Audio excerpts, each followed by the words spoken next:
Hey guys, so this is my second 2021 NHL Mock Draft. I did my first one almost 3 months ago at the end of July. So I decided to do another one here as a lot of players have moved up and down. This is completely different from my last one. And I probably won't be doing another one until after the World Juniors, as we will see some big changes after that. That is the biggest junior tournament of the year. It's supposed to happen on time starting on Christmas, like usual. I think it usually starts on Boxing Day. But the World Juniors is biggest junior tournament, so I'm gonna do mine after. Now it's likely gonna be delayed. That's my guess. I think it's probably gonna happen somewhere in January. But I'm going to do it after the World Juniors, as I think that'll be a big deciding factor about where Aatu Raty goes and some other guys go, as we're going to be seeing Aatu Raty playing the World Juniors again, but he's the only guy that eligible for this year's draft that played last year. But this year we'll get to see Brandt Clarke, Owen Power, Dylan Guenther, all for Canada. We'll see Fabian Lysell, Simon Edmondson for Sweden, and also Wallstead Net. So it'll be very interesting to see the World Juniors this year, especially with guys, a very diverse draft class, a lot of guys playing in completely different leagues. But let's get started here. So with the first overall pick, I have the LA Kings taking Brandt Clarke.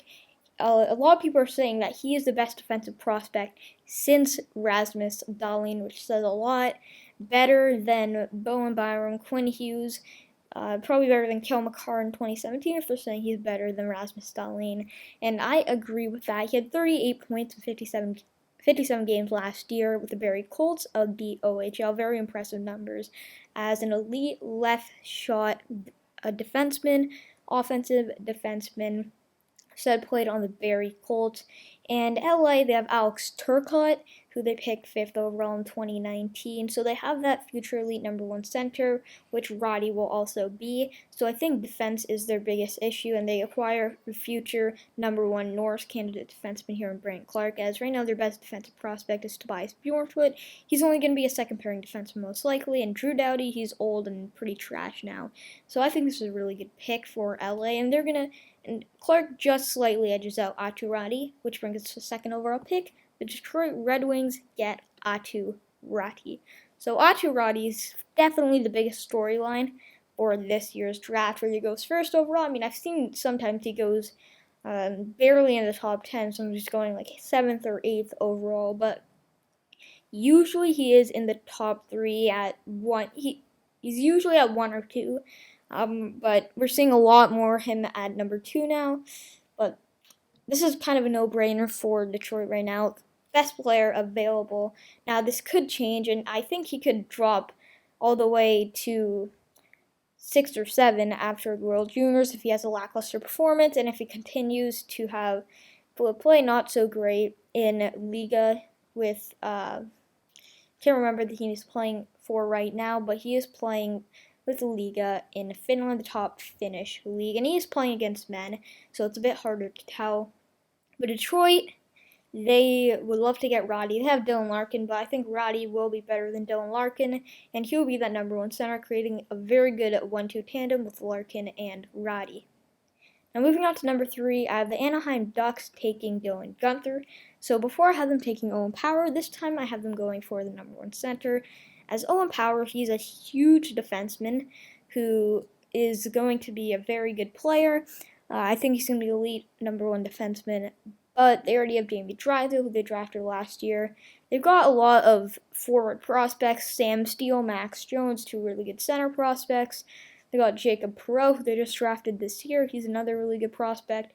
But they don't have any future elite #1 center prospects. And Anaheim's a team where they have a lot of solid players, forward and deep, but they don't have any elite players. And all their players, even their forwards, are barely first liners that are playing on their first line. But Guenther will be an elite #1 center.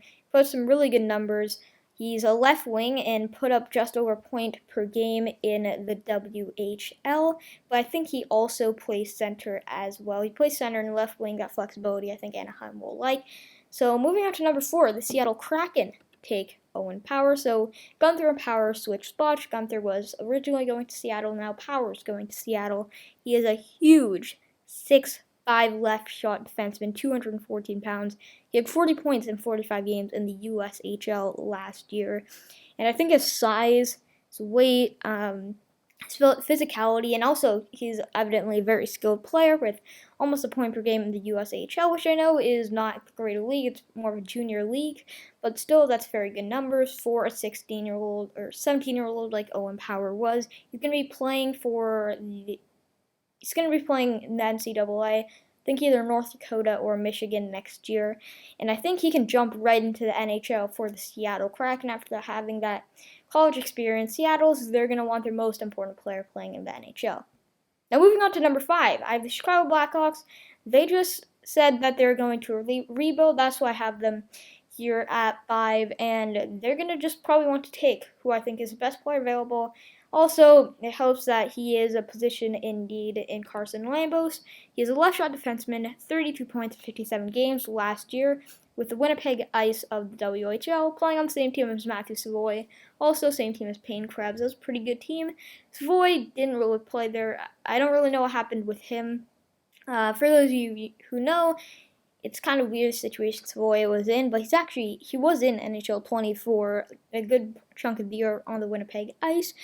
Carson Lambos, elite number 1 defenseman, and I've seen him go anywhere from 3 or 4 at the highest to sometimes even outside of the top 15. But I think he's going to be an elite defenseman. He should be a top 5 pick this year. He's very good defenseman, both offensively and defensively. Chicago, they got Boquist. I think Lambos is better, and it's better if they just have really good 1 and 2 defensive core on that first pairing, as they've got a lot of forwards. Kirby Dach they picked 3rd overall last year. They've also got DeBrincat, another good young forward. I think they're going to go with the defenseman with this pick. Now we have the San Jose Sharks, 6th overall. The 3rd overall pick last year, they could have gotten Stützle, but they traded Erik Karlsson, and that pick went to Ottawa. So Ottawa picked Tim Stützle, but San Jose gets their 1st round pick this year, 6th overall. I've been taking Kent Johnson. Kent Johnson was a guy I actually had as low as 14 while I was making this, but looking at his stats, he had 101 points in just over 50 games in the BCHL, and I know it's the BCHL, not that great of a league, it's a junior league, but he is still a very, very good center.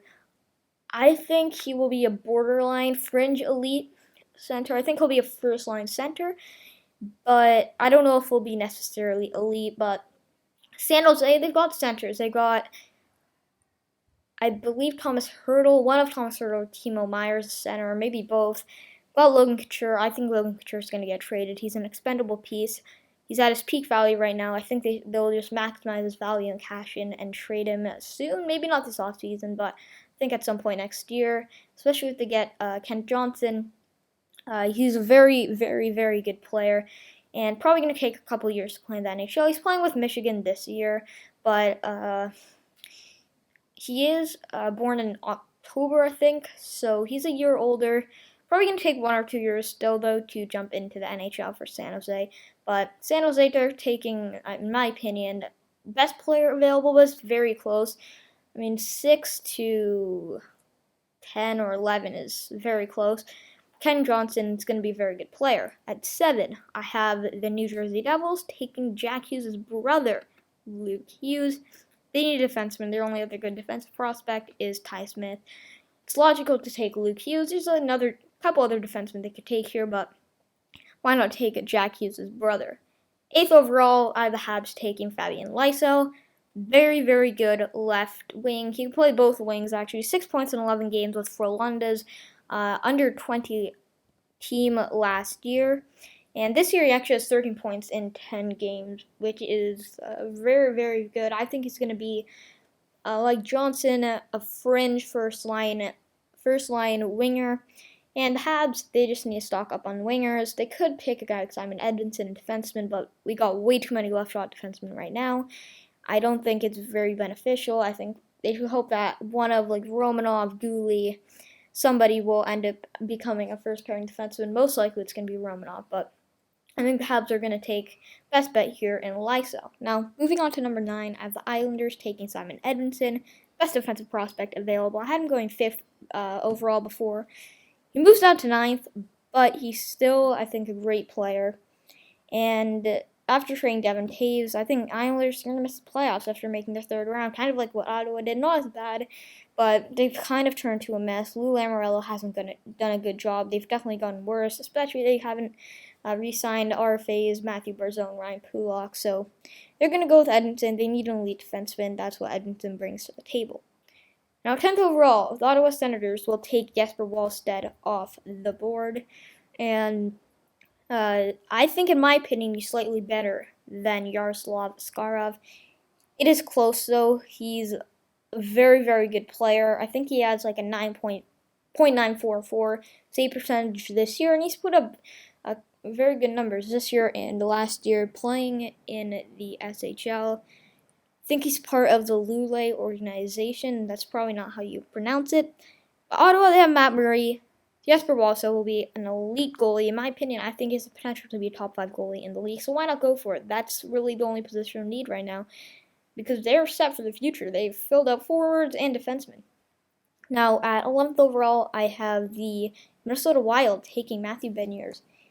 I originally had him going 6th overall to the San Jose Sharks. He falls to 11. He's going to be playing for the University of North Dakota in the NCAA. He's just like Kent Johnson. He got held back a year, late birthday. Still a great player. 15 points in 16 games, got a point per game with the US NTDP. He's going to be a number 1 center. Minnesota, they have Rossi. Beniers not as good as Rossi by any means, but I think Beniers can be a very good number 2 center for them. As I see him being a fringe number 1 center. Not elite, but still can be a first-line center. Next up at number 12, I have the Buffalo Sabres taking Zachary Leroux. I think he's one of the more underrated players in this draft class. He put up some really good stats last year. He was in the QMJHL. And I like his style of play. He's a very, very good player. He's a forward.